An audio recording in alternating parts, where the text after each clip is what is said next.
Niat hati mau membongkar sisi gelap kriminalitas Jakarta, jurnalis investigasi New York ini sengaja menyamar dan meninggalkan tas kamera seharga 200 juta di tengah pasar becek. Dia yakin 100% dalam 5 menit tas itu bakal raib di gondol preman pasar. Tapi, apa yang terjadi 2 jam kemudian justru bikin dia sujud syukur dan memecat tim risetnya karena data yang salah total. Apa yang dilakukan preman pasar itu sampai bikin bule sombong ini menangis terseduh-seduh? Tekan subscribe. Kita tampar keraguan dunia dengan keramahan Indonesia. Ego di atas awan. New York City. Newsroom, The Global Truth. Mark Dali menatap layar komputernya dengan tatapan meremehkan. Di hadapannya, artikel viral dari BuzzFeed berjudul, Jakarta, the city where you can't lose your wallet. Sampah, gumam Mark sambil menyeruput kopi hitamnya yang pahit. Jurnalisme macam apa ini? Mereka pasti dibayar Dinas Pariwisata Indonesia. Mark adalah jurnalis investigasi veteran. Ia pernah membongkar kartel narkoba di Meksiko, menyusup ke pabrik sweatshop di Bangladesh, dan mengungkap korupsi di Wall Street. Baginya, dunia ini busuk, dan tugasnya adalah mengorek bangkai itu keluar. Ia tidak percaya pada kabar baik. Kabar baik biasanya adalah kabar buruk yang belum ketahuan boroknya. "Hei, Mark," seru editornya, Sarah, sambil melempar majalah Travel Pleasure ke mejanya.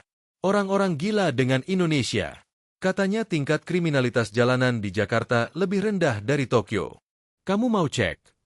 Mark tertawa sinis. Tokyo. Sarah. Jakarta itu hutan rimba. Kesenjangan sosialnya gila. Ada gedung pencakar langit di sebelah gubuk reot. Itu resep sempurna untuk kriminalitas. Copet, jambret, penipuan. Statistik mereka pasti dimanipulasi polisi korup. Kalau begitu, buktikan, tantang Sarah. Pergi ke sana.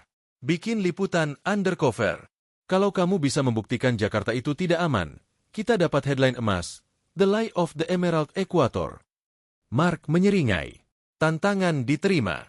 Ia sudah membayangkan penghargaan Pulitzer berikutnya. Judulnya, Jakarta Unveiled, The Paradise of Pickpockets. Mendarat di kandang macan. 3 hari kemudian. Bandara Soekarno-Hatta, Jakarta. Mark mendarat dengan mode tempur penuh. Ia tidak memakai pakaian turis. Ia memakai kaos oblong lusuh, celana kargo, dan topi kumal. Tapi di balik penampilannya yang low profile, ia membawa peralatan tempur seharga ratusan juta rupiah. Di punggungnya, tas kamera Pelican berisi bodi kamera Leica, lensa telecanon putih segede termos, dan drone DJI terbaru. Total nilai isi tas itu sekitar $15, 200 juta rupiah lebih. Itu adalah umpan. Di saku bajunya, kacamata dengan kamera tersembunyi, spycam, yang merekam 24 jam. Oke, pemirsa. Bisik Mark ke arah kerah bajunya, tempat mikrofon tersembunyi. Saya baru mendarat di Jakarta. Udaranya panas, lembab, dan bau, entahlah, bau knalpot campur kretek. Target kita hari ini, pasar tradisional. Katanya di sana pusat kehidupan rakyat kecil. Mari kita lihat seberapa cepat tas kamera ini berpindah tangan. Mark sengaja memilih lokasi yang paling keyes. Ia membuka Google Maps dan menunjuk satu titik merah. Pasar Tanah Abang, Blok G area yang terkenal padat, semrawut, dan menurut forum traveler lama, hati-hati dengan barang bawaan Anda. Masuk ke sarang semut. Taksi Bluebird menurunkan Mark di pinggir Jalan KH Mas Mansur yang macet total. Bunyi klakson angkot, teriakan pedagang kaki lima, dan drum motor yang naik ke trotoar menyambutnya. Sempurna, batin Mark. Ini dia case yang kucari. Ia berjalan masuk ke kerumunan. Bau keringat, durian, dan got bercampur jadi satu. Orang-orang berdesakan seperti sarden. Mark memeluk tas kameranya erat-erat, sebuah gestur alami orang yang ketakutan, atau setidaknya, akting ketakutan. Matanya yang terlatih memindai sekitar. Ia mencari tanda-tanda. Pria yang berjalan terlalu dekat, tatapan mata yang mengincar saku, atau komplotan yang saling memberi kode. Ia melihat banyak pria bertato duduk di pinggir jalan sambil merokok dan minum kopi. Mark menyebutnya preman. Ia melihat kuli panggul yang memikul karung raksasa sambil berteriak, "Awas! Awas!" Ia melihat pengamen dengan gitar ukulele kecil. Target potensial di mana-mana. Narasi Mark dalam hati. Tas ini seperti daging segar di kolam piranha. Umpan ditebar. Mark sampai di sebuah lapak kain yang ramai. Di depannya ada bangku kayu panjang tempat orang beristirahat. Di sekitarnya ada warung mie ayam, pangkalan ojek, dan tumpukan sampah. Inilah saatnya. Mark duduk di bangku itu. Ia pura-pura sibuk menelepon dengan nada marah-marah, bahasa Inggris, seolah-olah ia turis yang sedang stres dan lengah. "I don't care. Just send the money," teriak Mark ke ponselnya.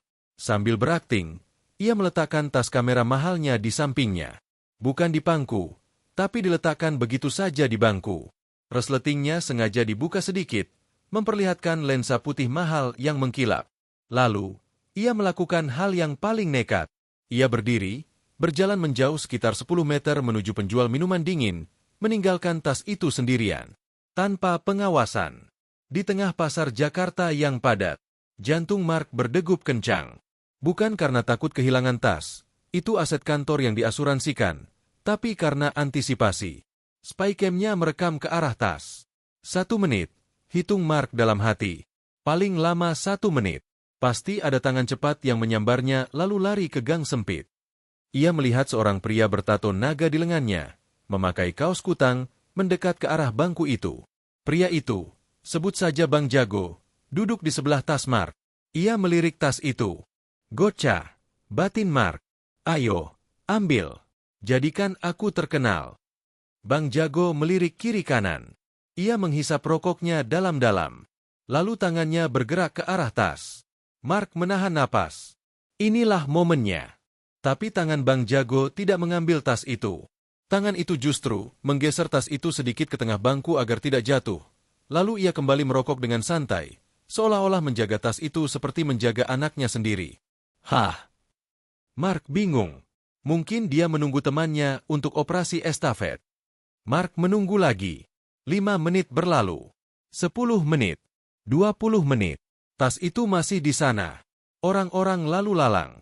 Ada ibu-ibu yang duduk di sebelah tas itu, meletakkan belanjaannya, lalu pergi lagi. Tidak ada yang menyentuh tas itu. Seolah-olah ada medan gaya tak terlihat yang melindunginya. Bang Jago masih di sana. Sekarang malah sedang mengusir kucing liar yang mau mendekati tas Mark. "Hus! Hus! Jangan dikencingin, tas mahal ini!" teriak Bang Jago pada kucing itu. Mark mulai berkeringat dingin. Ini tidak sesuai skenario. Oke, mungkin ini kurang lama, pikir Mark. Aku harus benar-benar menghilang. Mark memutuskan untuk pergi ke toilet umum pasar yang letaknya agak jauh, meninggalkan tas itu sepenuhnya hilang dari pandangan matanya selama 15 menit. Ini gila. Di Times Square, New York, tas itu pasti sudah meledak dijinakan tim gegana atau hilang dicuri dalam 2 menit. Mark masuk ke toilet yang pesing, mencuci muka. Ayolah Jakarta. Jangan mengecewakan reputasi burukmu. Kejutan di warung kopi. 15 menit kemudian, Mark kembali ke lokasi dengan jantung berdebar. Ia sudah menyiapkan narasi. Tas saya hilang dalam 15 menit. Polisi tidak bisa berbuat apa-apa. Tapi saat ia sampai di bangku itu, tasnya hilang. Kosong. Bangku itu kosong. Bang Jago juga sudah tidak ada. Mark tersenyum lebar. Akhirnya, teorinya terbukti. Jakarta memang tidak aman. Yes, bisik Mark. Kena kau. Ia segera menyalakan mode rekam vlog. Oke pemirsa, lihat ini. Saya meninggalkan tas seharga $15 di sini selama 15 menit, dan sekarang lenyap. Inilah wajah asli Jakarta. Tidak ada CCTV, tidak ada saksi. Barang Anda hilang selamanya. Mark berencana mewawancarai pedagang sekitar untuk mendapatkan fotage ketidakpedulian warga. Ia mendekati seorang ibu penjual minuman. "Excuse me, MAM. My bag, tas saya, di sana hilang." Tanya Mark dengan bahasa Indonesia patah-patah yang ia pelajari di pesawat. Ibu itu menatap Mark, lalu wajahnya cerah. "Oh alah, bule yang tadi marah-marah di teleponnya." Mark mengangguk. "Yes. Hilang." Ibu itu tertawa, lalu menunjuk ke arah pos keamanan pasar di ujung lorong. "No hilang, mister. Diamanin. Sama Bang Jago tadi. Takut kehujanan. Katanya mau hujan." Mark ternganga. "Diamanin? Securet?" Ia setengah berlari menuju pos keamanan. Di sana, ia melihat pemandangan yang akan mengubah hidupnya. Di dalam pos satpam yang sederhana, duduk Bang Jago dan 2 orang satpam pasar. Mereka sedang makan gorengan. Dan di atas meja, di samping kopi mereka, duduk manis tas kamera Mark. Utuh. Resletingnya sudah ditutup rapat. Bang Jago melihat Mark datang. "Woi mister," teriak Bang Jago sambil melambaikan tangan yang memegang tempe mendoan. "Lama amat kencingnya? Gue tungguin dari tadi. Nih tas lu, berat banget isinya batu ya?" Mark terpaku di pintu pos. Kakinya lemas. Bukan karena takut, tapi karena rasa malu yang menghantamnya seperti truk kontainer. Ia datang untuk mencari pencuri. Ia malah menemukan penjaga. "Why?" tanya Mark pelan, masih tak percaya. "Why you take it?" Kenapa diambil? Bang Jago menelan tempenya, lalu menjawab dengan santai dalam bahasa campur aduk. "Ya diambillah, mister. Kalau ditinggal di situ entar kesenggol orang, jatuh, rusak. Sayangkan barang mahal. Kita di sini jagain. Masa ada tamu barangnya hilang? Malu-maluin pasar Tanah Abang aja." Kalimat itu, malu-maluin pasar, menampar ego Mark lebih keras daripada kritik editor manapun. Mark mematikan kamera tersembunyinya. Ia merasa tidak pantas merekam ketulusan ini dengan cara sembunyi-sembunyi. Ia baru saja diajari pelajaran pertama oleh preman pasar, bahwa di balik tato dan wajah garang, ada hati yang menjunjung tinggi kehormatan tuan rumah. Jebakan Batman di komuter lain. Setelah insiden memalukan di pasar Tanah Abang, Mark Daly belum menyerah. Egonya sebagai jurnalis investigasi kelas berat justru semakin tertantang. "Oke, satu kali keberuntungan," batin Mark sambil menyeka keringat di dahinya. "Pasar itu mungkin pengecualian. Mungkin Bang Jago itu ketua preman yang lagi mood baik. Tapi Jakarta punya 10 juta orang. Tidak mungkin semuanya orang suci." Mark memutuskan untuk menaikkan level permainan. Ia menuju stasiun Tanah Abang. Tujuannya, komuter lain, KRL, di jam pulang kerja, rush hour. Mark tahu reputasi kereta komuter di negara berkembang, berdesakan, panas, dan surga bagi copet. Di New York subway saja, dompet bisa hilang dalam kedipan mata. Apalagi di sini. Mark masuk ke gerbong yang penuh sesak. Orang-orang berdiri rapat seperti ikan sarden dalam kaleng. Bau keringat campur parfum murah menusuk hidung. Sempurna, pikir Mark. Ia berdiri di dekat pintu, posisi paling strategis untuk copet beraksi lalu kabur begitu pintu terbuka. Di saku belakang celana kargonya, ia menyelipkan dompet kulit tebal, berisi uang mainan dan kartu nama, tapi terlihat sangat meyakinkan. Dompet itu sengaja disembulkan hampir setengahnya keluar. "Ayo, ambil," tantang Mark dalam hati sambil memegang handgrip gantungan tangan. Matanya di balik kacamata hitam memindai sekeliling. Di belakangnya berdiri seorang pemuda kurus pakai topi terbalik. Suspek 1. Di sampingnya ada bapak-bapak bawa ransel besar yang terus mendesak. Suspek 2. Kereta berguncang. Tubuh-tubuh bertabrakan. Ini adalah moment of truth. Tiba-tiba, Mark merasakan sentuhan di pantatnya. Ada tangan yang menyentuh saku belakangnya. "Kena kau," batin Mark bersorak. Ia sudah siap berbalik dan menangkap tangan itu, membuat adegan dramatis untuk vlognya. Tapi sebelum ia sempat bereaksi, suara pemuda bertopi di belakangnya terdengar. "Mister, wallet, dompet." Mark menoleh cepat. Pemuda itu tidak mengambil dompetnya. Tangan pemuda itu justru sedang mendorong dompet Mark masuk kembali ke dalam saku celana. "Jatuh nanti, mister. Be careful. Banyak orang," kata pemuda itu sambil tersenyum ramah, lalu memberikan jempol. Mark terdiam. Lidahnya keluh. Alih-alih dicopet, ia malah dibantu mengamankan barangnya oleh orang yang ia curigai sebagai copet. "Thanks," gagap Mark. Di stasiun berikutnya, Mark turun dengan perasaan campur aduk. Ia merasa seperti petinju yang memukul kapas. Tidak ada perlawanan. Tidak ada kejahatan. Hanya kepedulian yang aneh. Eksperimen laptop di warung kopi. Malam harinya, Mark mencoba eksperimen terakhir. Eksperimen paling ekstrim yang pernah ia lakukan di kota manapun. The Laptop Test. Ia pergi ke sebuah warung kopi tenda, angkringan warkop, di pinggir jalan daerah Sabang. Tempat itu terbuka, gelap, dan ramai orang lalu lalang. Motor parkir sembarangan. Pengamen jalanan bernyanyi. Mark memesan kopi hitam sachet. Ia membuka MacBook Pro 16 inci terbarunya di atas meja kayu yang lengket. Logo Apple menyala terang dalam kegelapan, sangat kontras dengan suasana kumuh di sekitarnya. Ini gila, bisik Mark pada kameranya. Laptop $3 di meja warkop. Di San Francisco, ini sudah dirampas orang naik skuter dalam 10 detik. Mark mulai mengetik artikel, pura-pura sibuk. Lalu, ia melakukan skenario utamanya. "Mas, toilet di mana?" tanya Mark pada penjaga warkop. "Di sana, Mister." "Pom bensin." Tunjuk penjaga itu ke arah seberang jalan. Mark mengangguk. Ia berdiri, meninggalkan MacBook-nya menyala di atas meja, lengkap dengan tas kamera dan iPhone-nya. Ia berjalan menyeberang jalan menuju pom bensin. Ia meninggalkan harta karun senilai ratusan juta rupiah tanpa pengawasan di pinggir jalan Jakarta. Dari seberang jalan, Mark bersembunyi di balik pohon, mengarahkan lensa telenya ke warkop itu. "Ayo," bisik Mark. "Siapa yang akan mengambilnya? Pengamen itu? Atau tukang ojek yang lagi nongkrong?" 1 menit berlalu. 2 menit. Seorang pengamen mendekat ke meja Mark. Ia melihat laptop itu. Mark menahan napas. Jarinya siap menekan tombol shutter. Pengamen itu melihat kiri kanan. Lalu, ia duduk di kursi kosong di sebelah meja Mark. Ia meletakkan gitarnya. Dan ia mulai menjaga laptop itu. Setiap ada orang yang lewat terlalu dekat, pengamen itu melotot, memberi isyarat, jangan macam-macam. Mark melongo. 5 menit kemudian, hujan gerimis mulai turun. Mark panik. Laptopnya. Tapi sebelum Mark sempat lari menyeberang, penjaga warkop keluar membawa plastik kresek besar.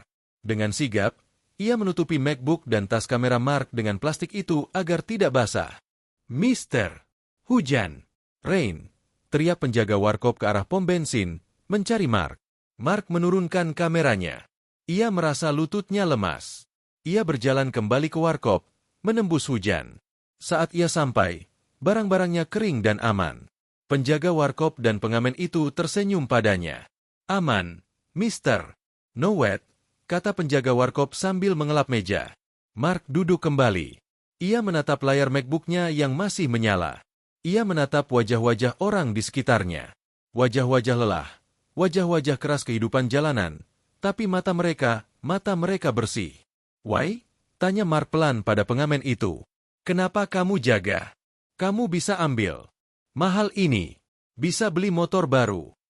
Pengamen itu tertawa renyah, memperlihatkan giginya yang kuning karena nikotin. "Rejeki ada yang ngatur, Mister. Kalau bukan hak kita, dimakan juga jadi penyakit. Lagian Mister tamu. Masa tamu dijahatin?"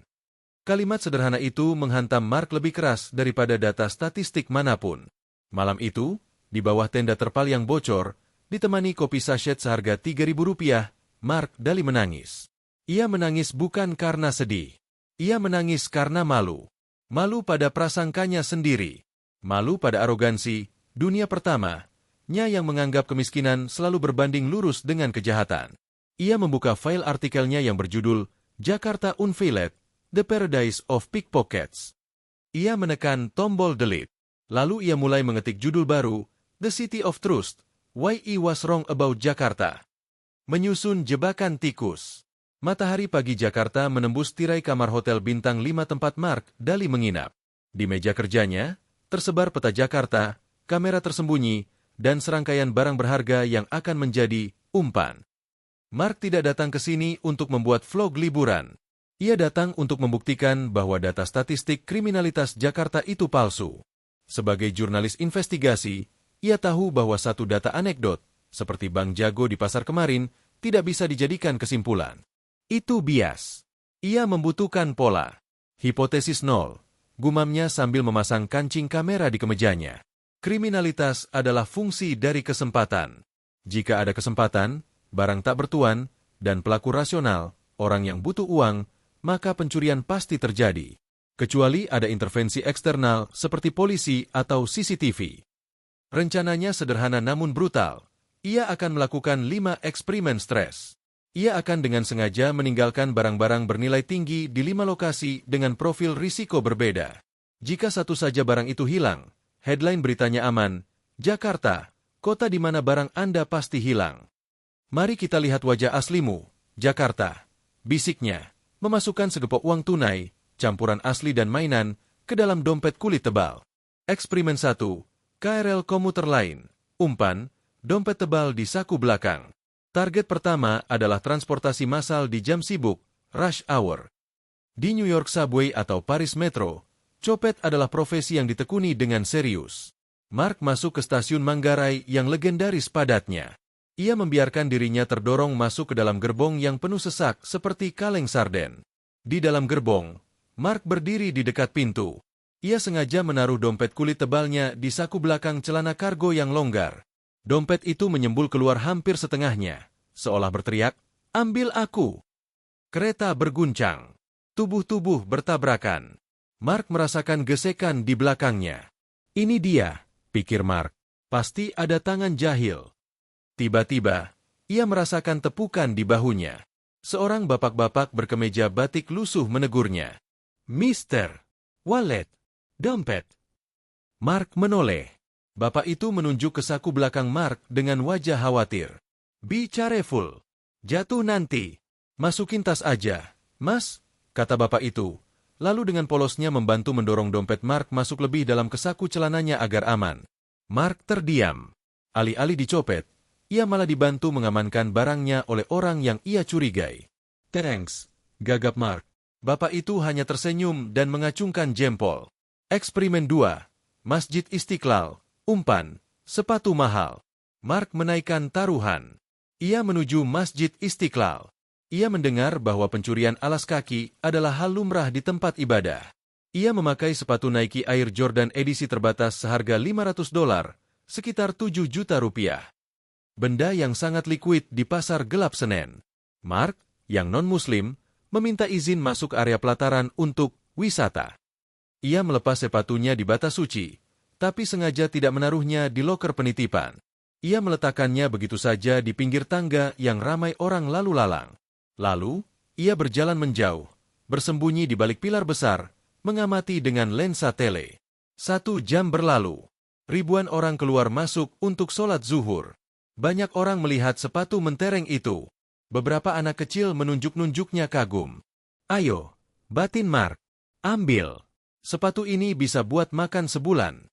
Tiba-tiba, seorang marbot, petugas kebersihan masjid, tua mendekat. Ia membawa sapu lidi. "Nah, ini dia," pikir Mark. Pura-pura nyapu, terus disikat. Marbot itu melihat sepatu Mark. Ia menggelengkan kepala. Lalu, ia mengambil sepatu itu dan merapikannya. Ia mensejajarkan posisi kiri dan kanannya agar rapi, lalu memindahkannya sedikit ke pinggir agar tidak terinjak orang yang lewat. Setelah sepatu itu rapi dan aman, marbot itu lanjut menyapu. Mark menurunkan kameranya. Lututnya lemas. Tidak ada pencurian. Hanya ketertiban yang mengharukan. Eksperimen 3. Warung Tegal. Umpan, kunci motor. Mari kita coba sesuatu yang lebih menggoda, pikir Mark. Kendaraan. Ia menyewa motor NMAX baru. Ia berkendara ke daerah Jakarta Barat yang padat. Ia berhenti di sebuah warteg, warung Tegal, pinggir jalan. Ia memarkir motornya di depan warteg. Lalu, ia melakukan hal gila. Ia sengaja meninggalkan kunci motor tergantung di stop kontak. Mesin mati, tapi kunci nyantol. Mark masuk ke warteg, memesan nasi rames, dan duduk di posisi yang membelakangi motornya. Tapi ia memantau dari pantulan cermin di dinding warteg. Motor baru, kunci nyantol. Di Bronx, motor ini sudah hilang dalam 10 detik. Analisis Mark. 15 menit berlalu. Setengah jam. Mark makan dengan gelisah. Ia melihat beberapa tukang ojek pangkalan melirik motornya. Mereka berbisik-bisik. "Kena kau," pikir Mark. Mereka sedang merencanakan aksi. Salah satu tukang ojek bangun, berjalan mendekati motor Mark. Mark menahan napas, siap berteriak. Tukang ojek itu memegang stang motor. Lalu, ia mencabut kuncinya. "Pencurian!" batin Mark berteriak. Ia berdiri hendak mengejar. Tapi tukang ojek itu justru berjalan masuk ke dalam warteg sambil mengangkat kunci itu tinggi-tinggi. "Woi, siapa yang punya NMAX abu-abu di depan? Kuncinya nyantol nih. Bahaya, bos." Seluruh pengunjung warteg menoleh. Mark ternganga. "Saya," jawab Mark pelan. Tukang ojek itu menyerahkan kuncinya sambil geleng-geleng kepala. "Hati-hati, mister. Jangan teledor." Untung saya yang lihat. Kalau orang jahat gimana? Mark menerima kunci itu dengan tangan gemetar. Ia baru saja dimarahi karena teledor oleh orang yang ia curigai akan mencuri motornya. Makasih, Bang, ucap Mark tulus. Tukang ojek itu menepuk bahunya keras-keras lalu kembali ke pangkalan. Eksperimen 4. Halte Transjakarta. Umpan, iPhone 15 Pro. Sore harinya, Mark mencoba lingkungan yang lebih anonim. Halte Transjakarta di Harmoni. Tempat transit ribuan manusia yang tidak saling kenal. Ia duduk di bangku tunggu. Ia mengeluarkan iPhone 15 Pro Max miliknya. Ia pura-pura menelepon, lalu meletakkannya di sampingnya. Saat bus datang, Mark berdiri dan lupa membawa ponselnya. Ia masuk ke dalam bus yang penuh sesak. Pintu tertutup. Bus melaju. Di dalam bus, Mark menghitung detik. Selesai. Ponsel itu hilang selamanya. Tidak ada yang tahu siapa yang ambil. Ia turun di halte berikutnya, berniat menggunakan fitur Find My iPhone untuk melacak pergerakan pencurinya nanti. Baru saja ia turun, seorang petugas Transjakarta wanita berlari menghampirinya dari bus yang sama. Napasnya terengah-engah. Mister. Mark berhenti.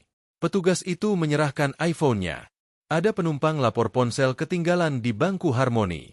Dia titip ke saya karena lihat Mister naik bus ini. Untung kekejar. Mark menerima ponsel itu. Penumpang lain yang jujur? Petugas yang lari mengejar? Siapa penumpangnya? Tanya Mark. Gak tahu. Udah naik bus arah lain. Dia cuma bilang, kasihan bule itu bingung nanti. Mark menatap layar ponselnya. Masih menyala. Tidak terkunci. Data pribadinya aman. Kasihan bule itu. Gumam Mark mengulangi kata-kata itu. Mereka mengasihani aku. Sementara aku mencurigai mereka. Eksperimen 5. Kampung Kumuh. Umpan. Kamera profesional. Ini adalah ujian terakhir. The ultimate test. Mark masuk ke ganggang sempit di daerah padat penduduk di bantaran kali. Tempat yang sering digambarkan media barat sebagai slum area yang berbahaya. Mark membawa tas kamera berisi lensa dan bodi kamera senilai $3. Sekitar 45 juta rupiah. Ia pura-pura kelelahan dan duduk di pos ronda yang kosong. Ia meletakkan tas kamera itu di pos ronda. Lalu ia pergi ke warung kelontong berjarak 50 meter untuk beli minum, meninggalkan tas itu tanpa pengawasan selama 30 menit. Langit Jakarta berubah mendung. Gerimis mulai turun. Habis sudah, pikir Mark. Kalau tidak dicuri, akan rusak karena air. Anak-anak kampung pasti akan membukanya. Dari kejauhan, ia melihat sekelompok anak kecil bermain bola hujan-hujanan di dekat pos ronda. Mereka akan mengambilnya, pikir Mark. Anak-anak ini pasti butuh uang jajan. Anak-anak itu melihat tas kamera Mark yang mulai basah kena tampias hujan. Mereka berhenti main bola. Salah satu anak, yang paling besar, mungkin 10 tahun, berteriak pada teman-temannya. Lalu, mereka melakukan sesuatu yang membuat hati Mark hancur. Mereka tidak membuka tas itu. Mereka tidak membawanya lari. Anak yang paling besar melepas kaos bolanya yang kotor. Dengan cekatan, ia menutupi tas kamera Mark dengan kaos itu agar tidak basah. Teman-temannya membantu memindahkan tas itu ke bagian pos ronda yang lebih dalam, yang atapnya tidak bocor.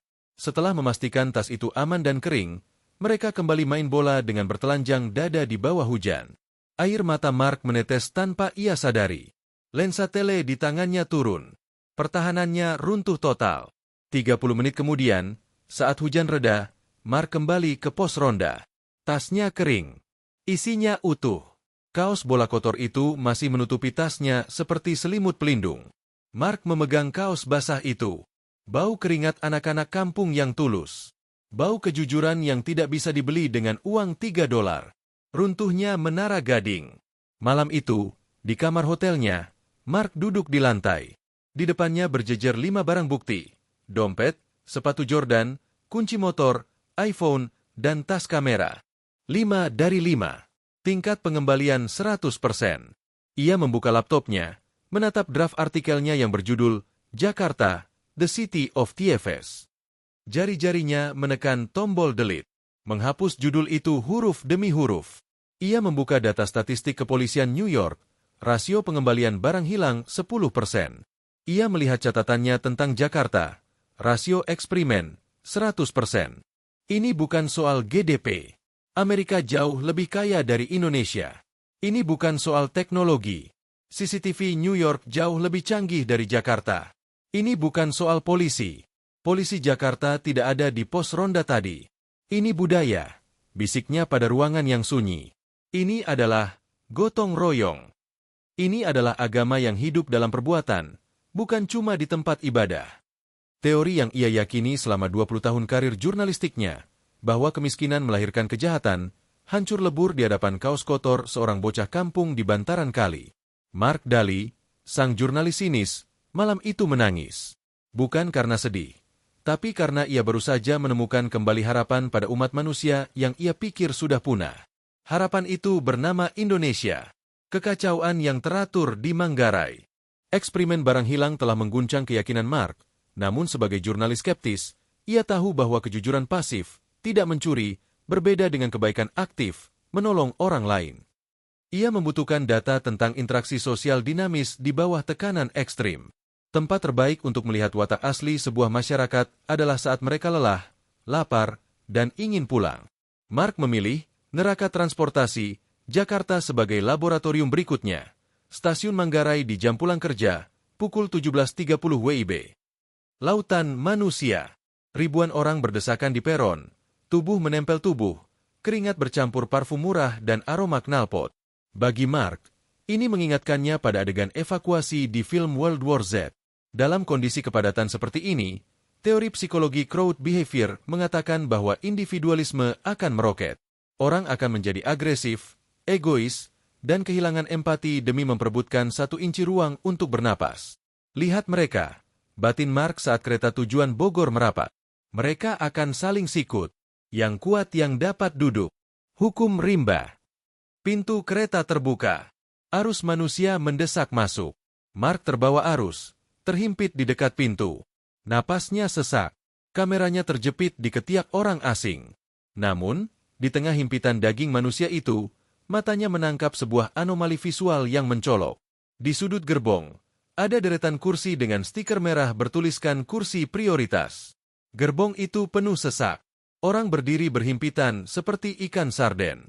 Namun, 3 kursi prioritas itu kosong. Tidak ada yang mendudukinya. Ada seorang pemuda berjaket hoodie yang berdiri tepat di depannya.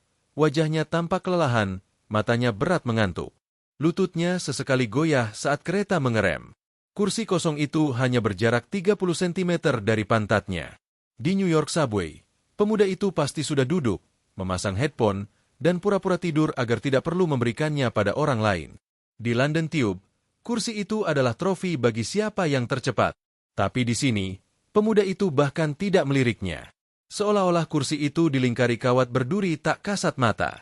Kenapa? Mark bertanya dalam hati. Efisiensi ruang nol. Ada resource kosong. Kenapa tidak dipakai? Refleks 3 pemuda dan permen stroberi. Kereta berhenti di stasiun Cikini. Pintu terbuka.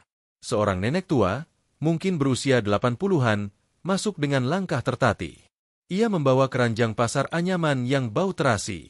Punggungnya bungkuk, wajahnya penuh keriput namun teduh.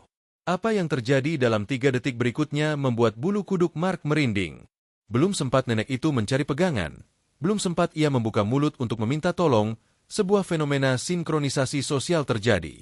3 orang pemuda yang duduk di kursi, bukan prioritas, kursi reguler, di dekat pintu, berdiri secara serentak. Mereka tidak saling pandang. Tidak ada aba-aba. Tidak ada yang menyuruh. Itu adalah gerakan refleks. Seperti otot yang bereaksi saat dipukul palu medis. Silakan, Nek, kata salah satu pemuda yang paling dekat, memakai seragam pegawai minimarket, menggeser tubuhnya untuk memberi ruang. Ia tersenyum, lalu berdiri bergelantungan di pegangan tangan, bergabung dengan kaum berdiri yang sesak. Nenek itu tersenyum lebar, menampakkan sisa giginya yang ompong. Makasih ya, Nak. Semoga sehat selalu. Nenek itu duduk, meletakkan keranjangnya. Lalu, ia merogoh tas kecilnya yang lusuh. Ia mengeluarkan sesuatu. Sebuah permen bungkus merah. Permen rasa stroberi murah yang biasa dijual di warung seharga Rp500. Ini, Nak, buat manis-manis, kata nenek itu, menyodorkan permen itu pada pemuda yang memberinya kursi. Di mata Mark yang kapitalis, permen itu sampah. Nilainya 0. Tapi pemuda itu tidak menolaknya. Ia tidak merasa tersinggung diberi permen murah. Ia menerimanya dengan kedua tangan, sebuah gestur penghormatan yang sangat spesifik, dan menundukkan kepalanya sedikit. "Makasih, Nek," katanya tulus. Ia memasukkan permen itu ke saku kemejanya, seolah itu adalah medali penghargaan. Mark terpaku. Kamera tersembunyinya merekam momen emas ini. Ia teringat kejadian di New York minggu lalu. Seorang ibu hamil meminta kursi pada pria berjas di subway, dan pria itu hanya mendengus kesal sambil membalik halaman koran Wall Street Journal-nya. Di sini, di gerbong panas Jakarta ini, kemanusiaan menang telak atas kenyamanan pribadi. Wawancara, "Sudah wajar, Mister." Mark tidak bisa menahan diri.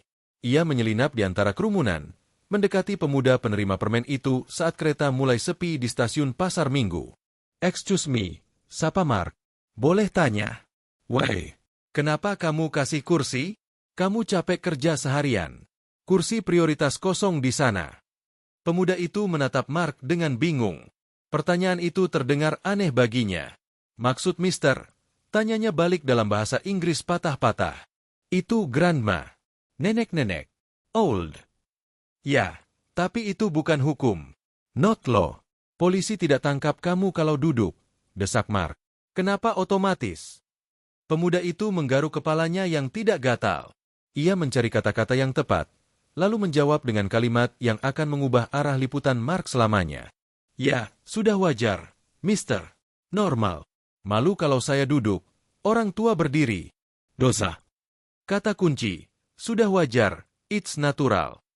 Bagi pemuda ini, altruisme, menolong orang lain, bukanlah tindakan heroik. Itu adalah default setting. Itu adalah standar minimum menjadi manusia Indonesia.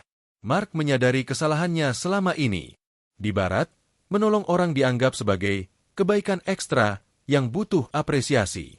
Di sini, menolong orang adalah kewajiban dasar. Macet total dan sopir angkot. Puncak observasi budayanya terjadi saat Mark turun di stasiun Bogor dan mencoba naik angkutan kota, untuk kembali ke hotelnya. Jalanan macet total. Hujan deras turun. Angkot itu penuh sesak, panas, dan pengap. Mark duduk di pojok, terjepit di antara ibu-ibu bawa belanjaan dan pelajar. Tiba-tiba, angkot mogok di tengah banjir. Mesin mati. "Waduh, mogok!" teriak sopir angkot, seorang bapak tua kurus kering. Mark mengeluh dalam hati. "Great. Stuck in the middle of nowhere." Ia sudah bersiap untuk turun, marah-marah, dan cari taksi lain. Itu reaksi wajar konsumen yang dirugikan. Tapi penumpang lain tidak marah. 2 orang pelajar SMA di depan Mark langsung melompat turun ke dalam banjir setinggi betis. "Kita dorong, Pak," teriak salah satu pelajar. Tanpa dikomando, penumpang laki-laki lain ikut turun. Mark, yang merasa malu melihat anak kecil mendorong sementara ia duduk diam, akhirnya ikut turun. Mereka mendorong angkot itu bersama-sama menepi ke tempat kering. Hujan membasahi baju mahal Mark. Sepatu Nike-nya penuh lumpur. Tapi anehnya, ia merasa senang. Ada tawa di antara mereka saat mendorong. 1, 2, 3, dorong. Mesin angkot menyala kembali. Brum. Semua orang bersorak. Sopir angkot itu keluar, matanya berkaca-kaca. "Makasih ya, mas-mas. Maaf ngerepotin. Hari ini gratis deh. Gak usah bayar ongkos," teriak sopir itu. Para penumpang menolak. "Ah, si bapak bisa aja. Kita kan juga butuh sampai rumah," kata seorang ibu-ibu sambil menyodorkan uang ongkosnya. "Nih, Pak, buat benerin mesin." Penumpang lain mengikuti. Mereka membayar ongkos penuh, bahkan ada yang melebihkan, padahal mereka baru saja disuruh mendorong. Mark berdiri di pinggir jalan, basah kuyup, memegang uang Rp50.000. Ia melihat interaksi ekonomi irasional ini. Dalam teori ekonomi kapitalis, jasa yang buruk, mogok, tidak layak dibayar. Konsumen harus komplain. Tapi di sini, hubungan antara sopir dan penumpang bukan cuma transaksional. Itu hubungan manusia. Mereka tahu si bapak sopir sedang susah. Mereka membantunya, bukan menghukumnya. Mark memberikan uang 100.000 pada sopir itu. "For you, Pak. Fix the car. kata Mark. Sopir itu kaget. No, Mister. Tumak. Take it, paksa Mark. You teach me something expensive today. Kamu mengajari saya sesuatu yang mahal hari ini. Malam terakhir, surat cinta untuk Jakarta. Malam itu, Mark menelepon editornya di New York, Sarah. Sarah, suaranya serak.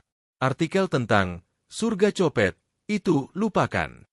Kenapa? Kamu gagal dapat bukti? Tanya Sarah sinis. Atau kamu diculik? Tidak, jawab Mark sambil menatap langit Jakarta yang penuh polusi namun terasa hangat dari balkon hotelnya. Aku gagal membuktikan mereka jahat. Sarah, teori kita tentang manusia ekonomi yang rasional itu sampah di sini. Apa maksudmu? Aku baru saja melihat masyarakat yang beroperasi dengan mata uang yang berbeda. Mata uang mereka bukan dolar. Mata uang mereka adalah rasa. Mereka punya sistem keamanan tercanggih di dunia, Sarah. Bukan CCTV, bukan polisi. Lalu apa? Hati nurani, jawab Mark tegas. Sistem keamanan mereka terpasang di dalam dada masing-masing orang.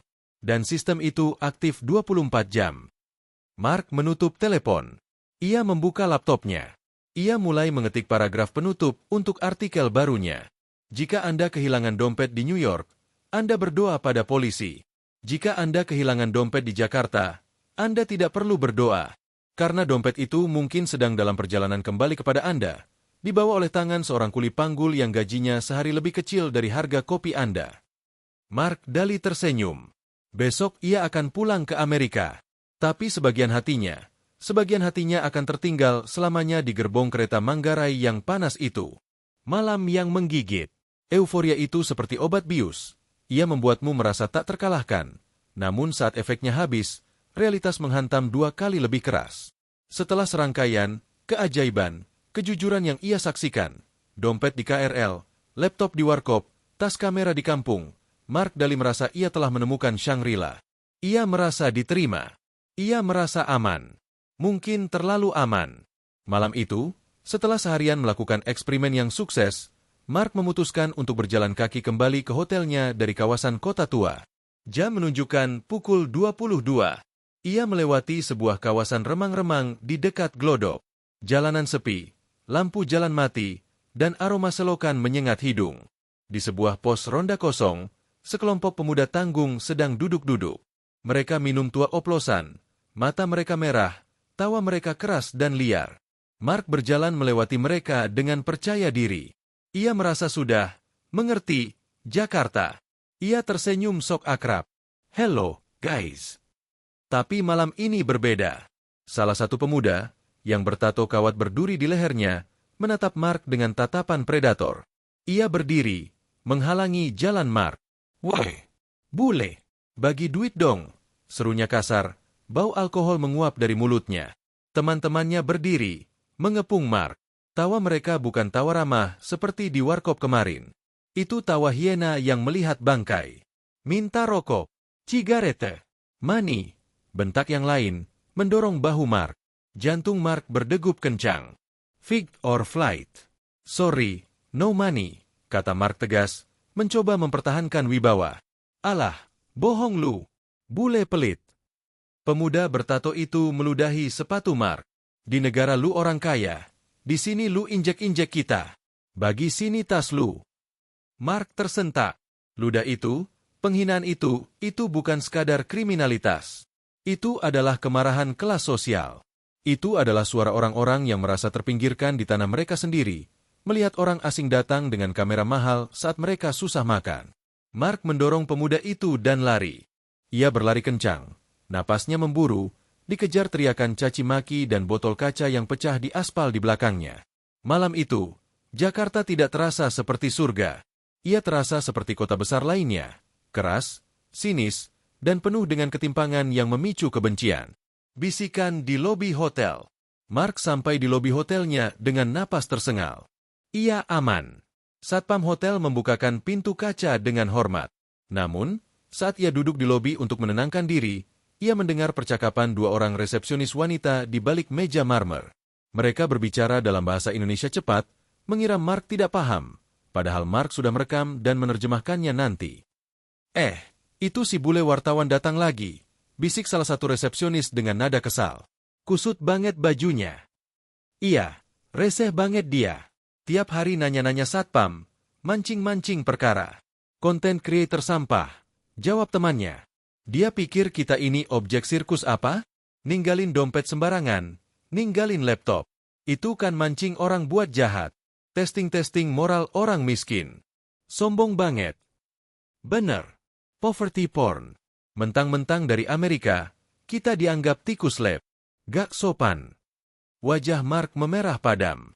Panas menjalar dari leher hingga ke telinga. Objek sirkus. Tikus lab. Sombong.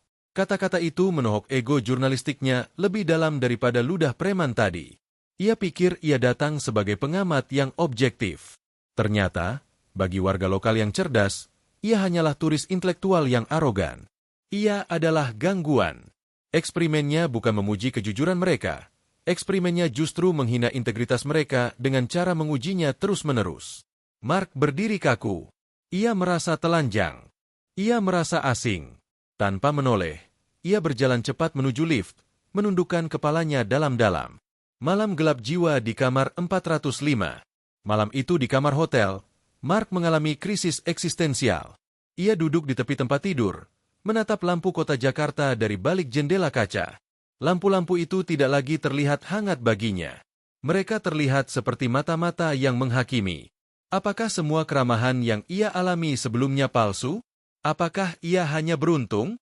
Atau lebih parah lagi, apakah ia sebenarnya adalah orang jahat dalam cerita ini? Aku naif, rutuk Mark pada bayangannya di kaca. Aku memperlakukan mereka seperti binatang di kebun binatang. Lihat, monyet ini tidak mencuri pisangku. Betapa rasisnya itu. Ia membuka laptopnya, bersiap menelepon Sarah. Sarah, suaranya serak saat wajah editornya muncul. Aku rasa, aku harus pulang. Liputan ini bias. Aku terlalu emosional. Aku baru saja diludahi preman dan digunjingkan resepsionis. Mark, ada apa?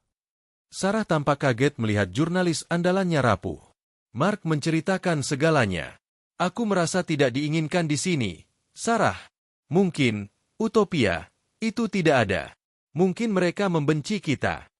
Sarah terdiam sejenak, lalu menghela napas panjang. Mark, kata Sarah tegas. Dengarkan aku. Kamu jurnalis veteran. Kamu tahu hukum statistik. Apa maksudmu? Jakarta dihuni 10 juta manusia. Di antara jutaan itu, tentu saja ada preman mabuk. Tentu saja ada resepsionis yang lagi PMS. Tentu saja ada orang jahat. Sarah mendekatkan wajahnya ke kamera. Pertanyaannya bukan, apakah ada orang jahat? Pertanyaannya adalah, bagaimana mayoritasnya? Apakah 5 pemuda mabuk itu mewakili 10 juta warga? Apakah 2 resepsionis yang tersinggung itu menghapus kebaikan Bang Jago, sopir angkot, dan anak-anak kampung yang menjaga tasmu? Kata-kata Sarah menghantam Mark. Generalisasi. Dosa terbesar seorang jurnalis. Ia baru saja melakukan apa yang paling ia benci, menghakimi satu bangsa besar hanya karena segelintir pengalaman buruk di akhir perjalanan. Ia membiarkan rasa sakit hatinya menutupi data objektif yang sudah ia kumpulkan. Kau benar, bisik Mark. Aku kehilangan objektivitas. Validasi dari dunia maya. Malam itu, Mark tidak bisa tidur. Untuk mengalihkan pikiran, ia membuka Twitter, X. Ia mencari keyword tentang turis di Jakarta. Ia menemukan sebuah thread viral dari akun bernama Jakarta Street Life. Unggahan itu berupa foto candid yang agak buram. Di foto itu, terlihat seorang bule berkaos lusuh, Mark, sedang berdiri di pinggir jalan di tengah hujan deras, memberikan uang 100.000 pada sopir angkot tua yang mogok. Jantung Mark berhenti berdetak sesaat. Itu kejadian tadi sore. Ia membaca captionnya. Tadi sore lihat kejadian unik di Bogor. Ada bule naik angkot, angkotnya mogok banjir. Kirain bakal marah-marah. Dia malah ikut dorong hujan-hujanan bareng anak SMA. Pas angkot nyala, dia maksa sopirnya terima duit gede buat benerin mesin. Sopirnya sampai nangis. Gak tahu siapa dia, tapi respect, mister. Gak semua bule itu manja. Masih ada yang manusiawi. Sehat terus ya, Pak Sopir dan Mr. Bule. Di bawahnya, ada ribuan likes dan ratusan komentar positif. Keren bulenya. Definisi tamu yang tahu diri. Semoga rezekinya lancar, Mister. Air mata Mark menetes, jatuh membasahi keyboard laptopnya. Di saat ia merasa ditolak, di saat ia merasa dihakimi sebagai penjajah, ternyata ada seseorang yang melihat sisi terbaiknya. Ada seseorang yang diam-diam merekam kebaikannya dan menyebarkannya sebagai inspirasi. Ternyata, penghakiman itu bekerja dua arah. Cermin itu memantulkan apa yang ada di depannya. Saat ia datang dengan curiga, eksperimen, ia mendapat gunjingan, resepsionis. Saat ia datang dengan tulus, membantu dorong angkot, ia mendapat cinta, viral positif. Ia menyeka air matanya dan tersenyum. Ia mengambil buku catatan kecilnya. Di halaman baru, ia menulis dengan tinta tebal. Teori cermin. Indonesia adalah cermin raksasa. Jika kau tersenyum, mereka akan memelukmu. Jika kau meludah, mereka akan melawanmu. Tidak ada negara yang sempurna. Tapi di sini, kebaikan kecil tidak pernah hilang. Ia dicatat. Ia diingat. Ia dihargai. Mark menutup laptopnya. Rasa takutnya hilang. Rasa sakit hatinya sembuh. Besok, ia akan pulang ke New York. Tapi ia tidak akan pulang sebagai jurnalis yang sinis. Ia akan pulang sebagai manusia yang telah belajar cara bercermin. Revisi total di halaman terakhir. Malam terakhir di Jakarta. Kamar hotel Mark Dali dipenuhi oleh kesunyian yang kontemplatif. Koper-koper berisi peralatan kamera mahal sudah dikemas rapi di sudut ruangan, siap untuk penerbangan pagi kembali ke New York. Namun, pikiran Mark belum siap untuk pergi. Ia duduk di meja kerja, ditemani secangkir kopi hitam dan MacBook Pro-nya, laptop yang selamat dari eksperimen gila di warkop pinggir jalan. Di layar, terpampang draft artikel yang ia siapkan sebelum berangkat, Jakarta, The City of TFS. Dengan tarikan napas panjang, ia menekan tombol delete. Kursor berkedip di layar putih kosong, seolah menunggu pengakuan dosa. Ia mulai mengetik judul baru dengan huruf kapital. Menemukan utopia di kampung kumuh. Bagaimana Jakarta mengubah saya dari sinis menjadi manusia lagi. Ia mulai menulis kesimpulan akhirnya. Bukan dengan data statistik dingin, melainkan dengan narasi hati yang jujur. Selama 2 dekade karir jurnalistik, saya percaya bahwa kemiskinan adalah pabrik kejahatan. Bahwa di kota besar negara berkembang, setiap orang asing adalah target dompet. Saya datang ke Jakarta dengan arogansi, dunia pertama, siap menertawakan ketidakamanan mereka. Namun, Jakarta telah menampar wajah saya dengan keras. Saya membandingkan data. New York memiliki PDB per kapita 10 kali lipat lebih tinggi dari Jakarta. New York memiliki polisi terbaik. Namun, di New York, saya tidak berani meninggalkan laptop di kafe semenit pun. Di Jakarta, di pasar yang becek, di warkop pinggir jalan, di pos ronda kampung, barang saya kembali 100%. Jawabannya bukan pada CCTV atau polisi. Jawabannya ada pada software bangsa ini. Mereka miskin secara materi, tapi mereka miliarder dalam hal hati nurani. Mereka diajarkan bahwa mengambil hak orang lain adalah aib. Bahwa tamu adalah raja, meskipun tamunya sombong seperti saya. Mark berhenti mengetik. Matanya berkaca-kaca menatap kelap-kelip lampu Jakarta dari jendela hotel. Saya datang mencari pencuri, tapi saya malah menemukan guru.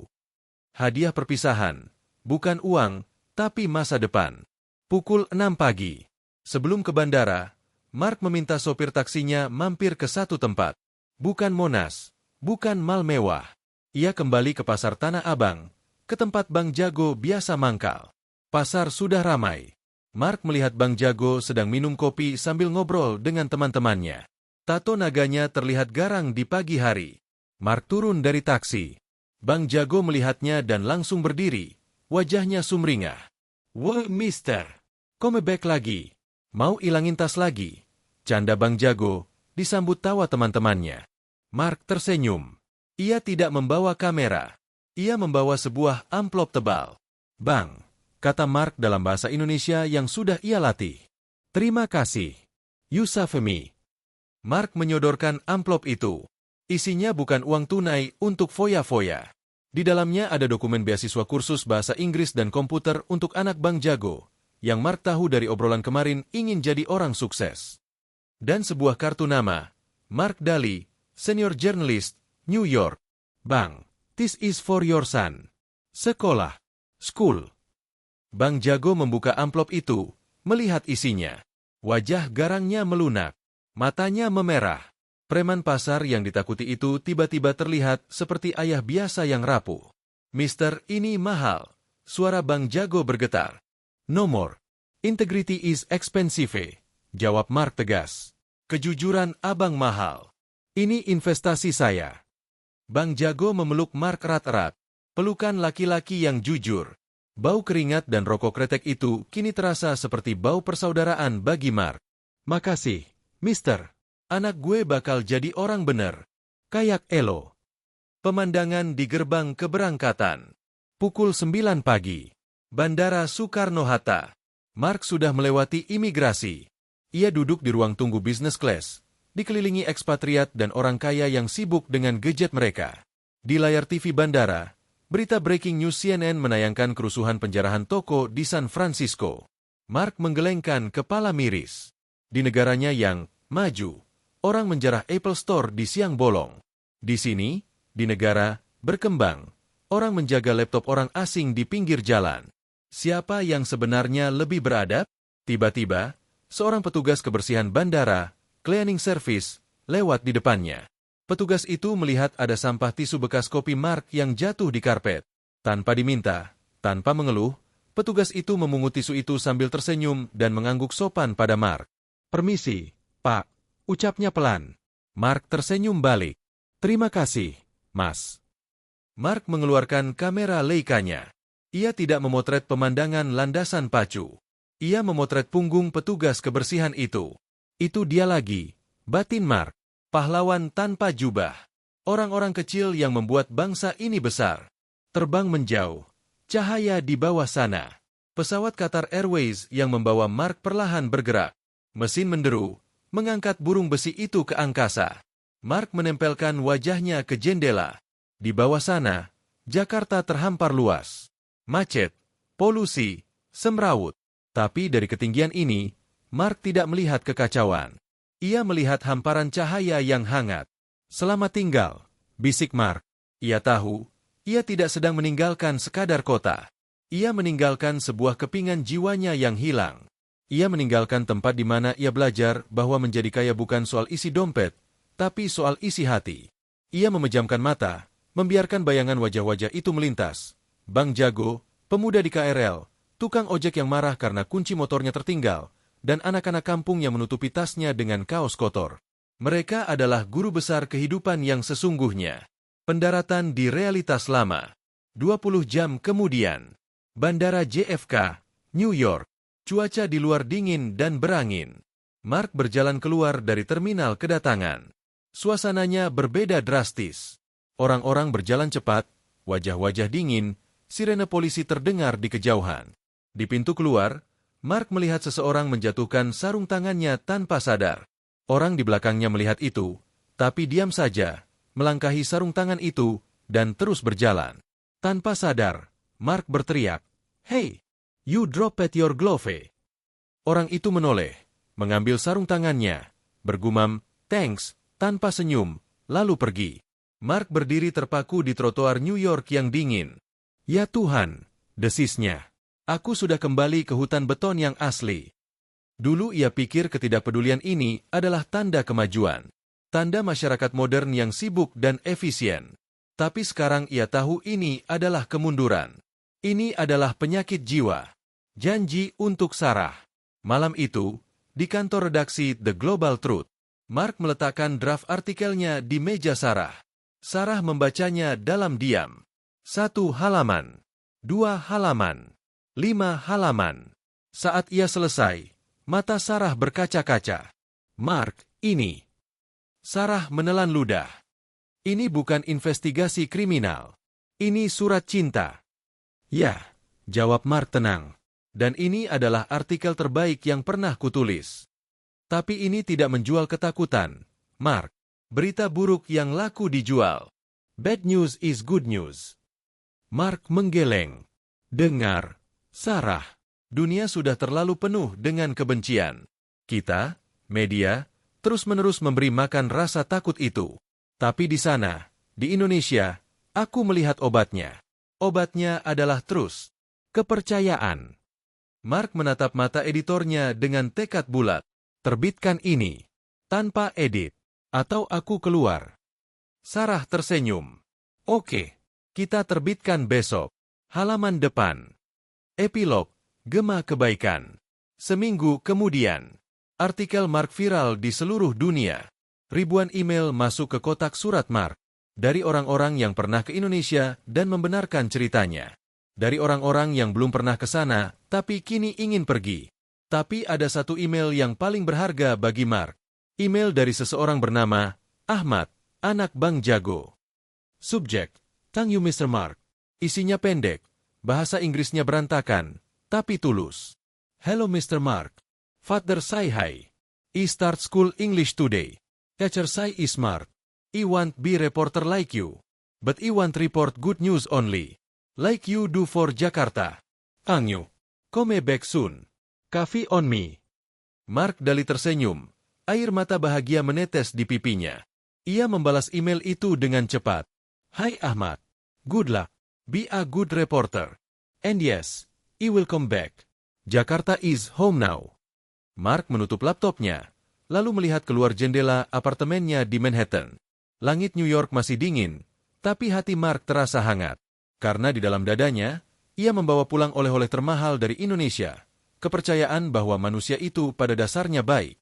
Dan keyakinan itu tidak bisa dicuri oleh siapapun. Tamat.